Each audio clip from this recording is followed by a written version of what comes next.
हो जीजा पूरा हो जाए कबो ये करो नतीजा। हे साली जी सुना रोज रोज करेलु जीजा हो जीजा पूरा हो जाए कबो ये करो नतीजा।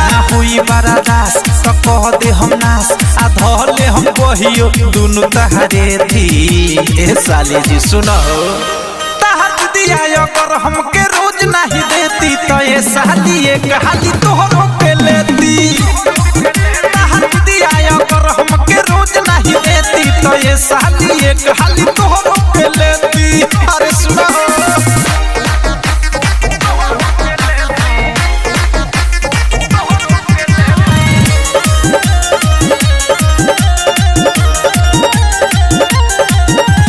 केहू ना छुले बाबा अभी काचा छू के देखो तो लगी बड़ी अच्छा। अरे तनी छुए दो केहू ना छुले बाबा अभी काचा छू के देखो तो लगी बड़ी अच्छा। देर नहीं कर आ कमर पकड़ क दे हम बढ़ जवन बा हेती हेती का करी मजबूरी बा।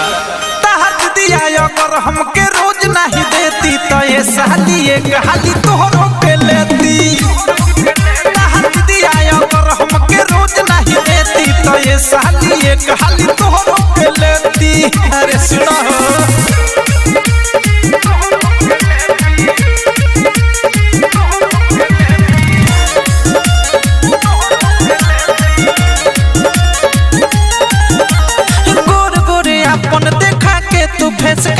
कदेले पागल बारू अवधेश के गोर गोरे अपन देखा के तू फेस के कदेले पागल बारू अवधेश के। देखे तोहर खाजा नहरे से राजा बाकी ही खाजा नौकरा के भेटी।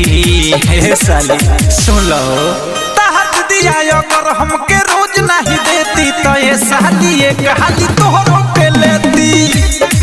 तहर दिया अगर हमके रोज नहीं देती तो ये साली एक हाली